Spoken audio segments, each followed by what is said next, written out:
will he really find this faith on the earth? Luke 18:8. The implication is that such faith may not be common when Christ arrives. Some who are listening to Jesus feel self-assured in their faith.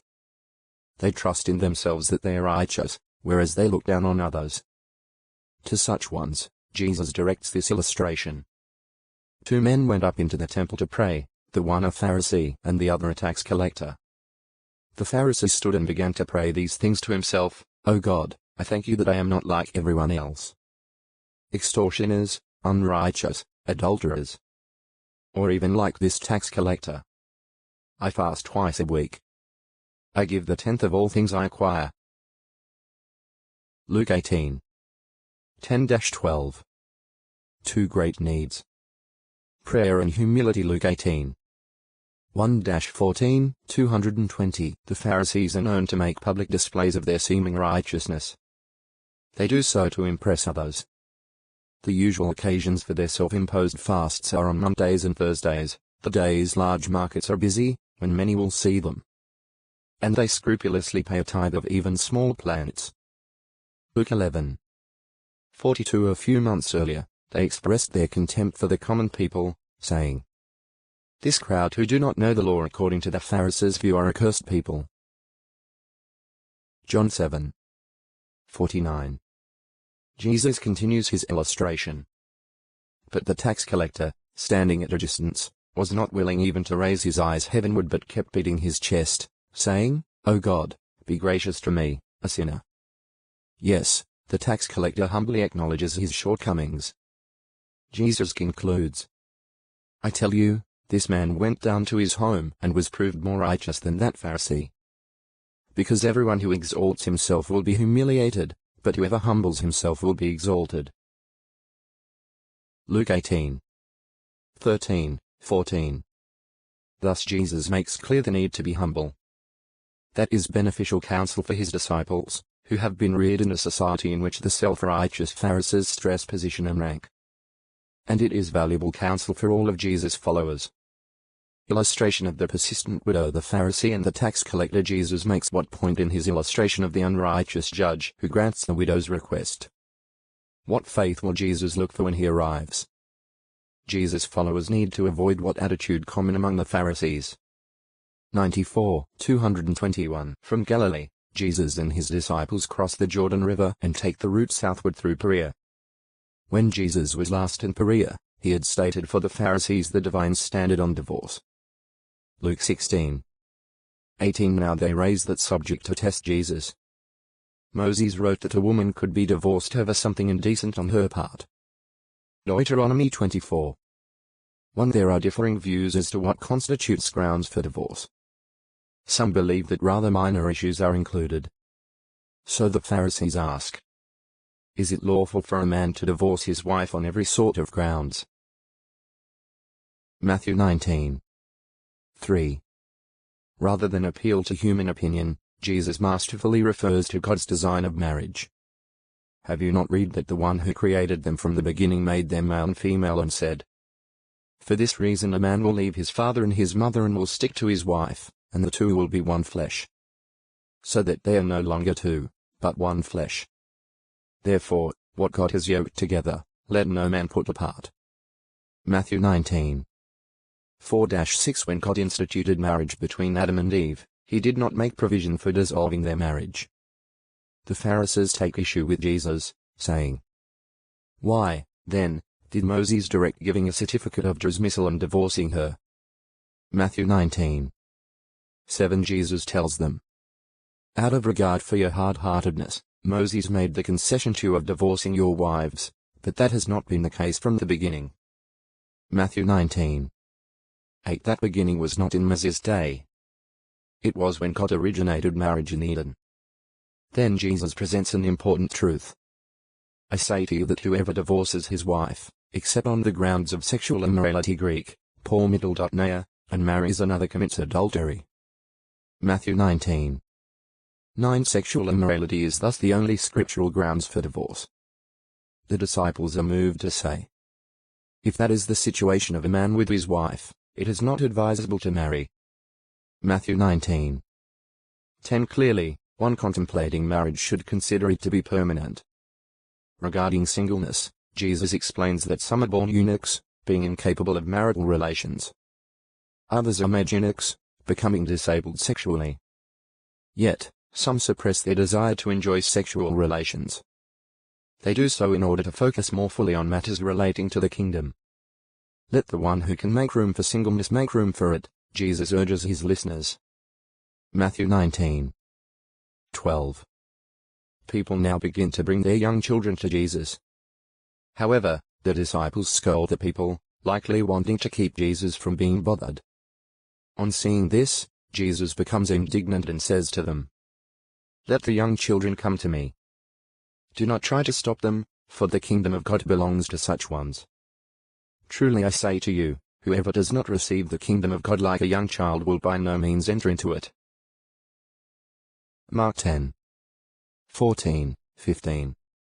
Luke 18:15. What a fine lesson. To receive God's kingdom, we must be meek and teachable, like young children. Jesus now shows his love for little ones by taking them into his arms and blessing them. And he has such tender love for all who receive the kingdom of God like a young child. Luke 18:17. Teaching about divorce and love for children. Matthew 19:1-15. Mark 10:1-16. Luke 18:15-17. 222. Jesus gives God's view on divorce, the gift of singleness, the need to be like young children. How do the Pharisees test Jesus on the subject of divorce? According to Jesus, what is the divine standard regarding divorce? Why might some disciples choose to remain single? Jesus teaches what lesson through his dealings with young children.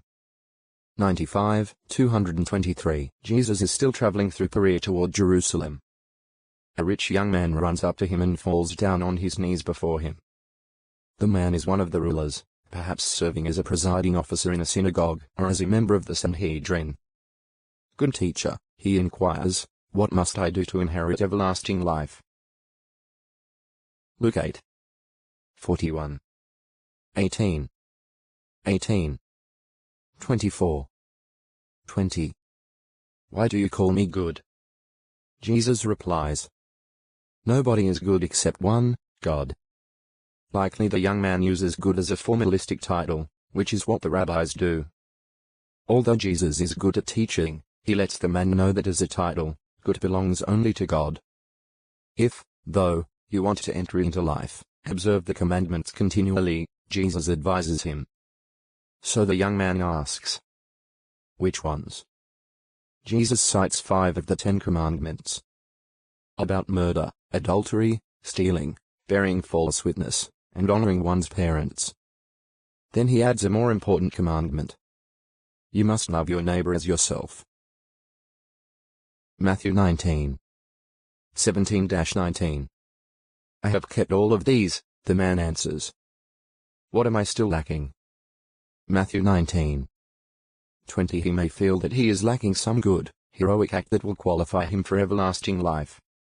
Sensing the earnestness of his request, Jesus feels love for him.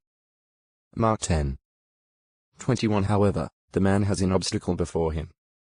The man is attached to his possessions, so Jesus says, "One thing is missing about you.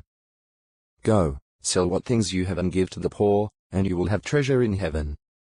And come be my follower."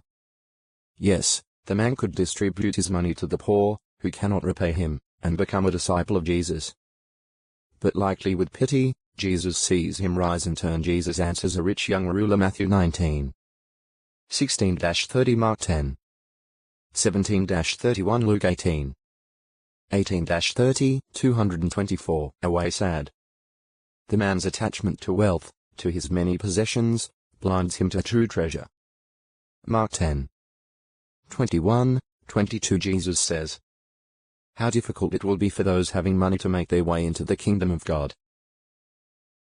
Luke 18:24. The disciples are astounded by these words and by what Jesus next states. It is easier, in fact, for a camel to get through the eye of a sewing needle than for a rich man to enter the kingdom of God.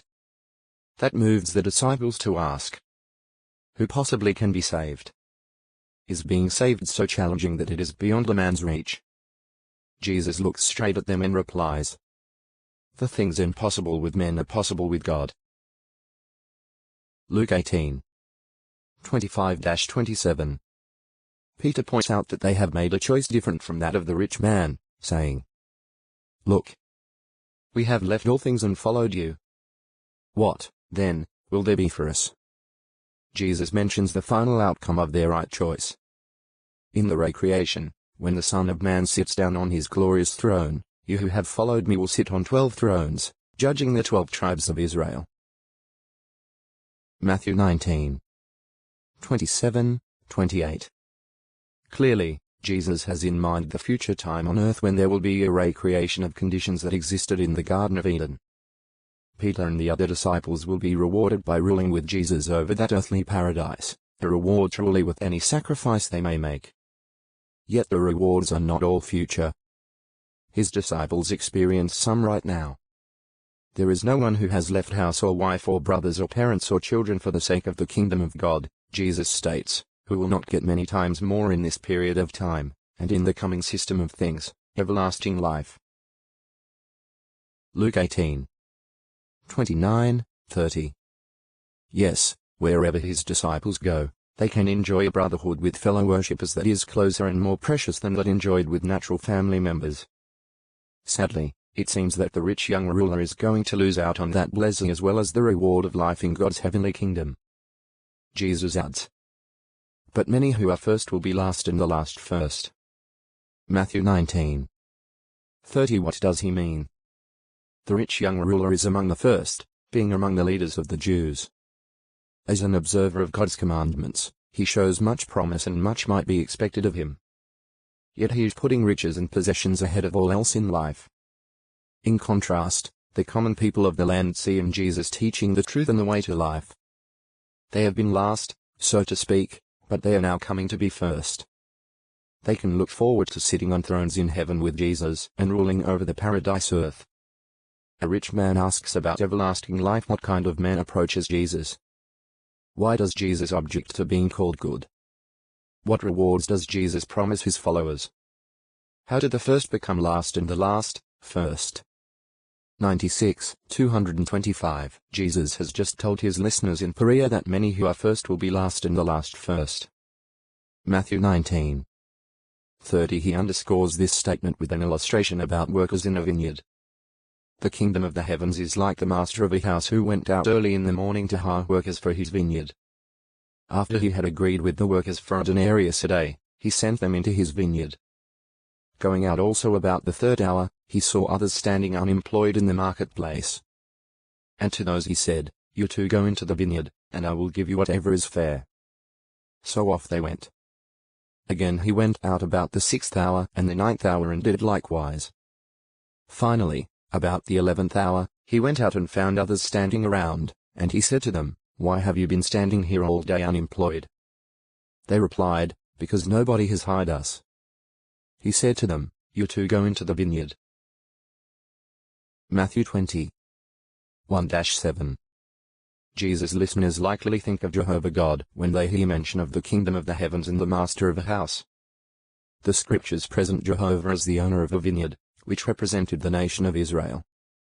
Psalm 80. 8, 9. Isaiah 5. 3, for those in the law covenant are likened to workers in the vineyard. Jesus, though, is not illustrating the past. He is describing a situation existing in his time. The religious leaders, like the Pharisees who recently tried to test him on the subject of divorce, are supposedly laboring continually in God's service. They are like full-time workers who expect full pay, the wage being a denarius for a day's work.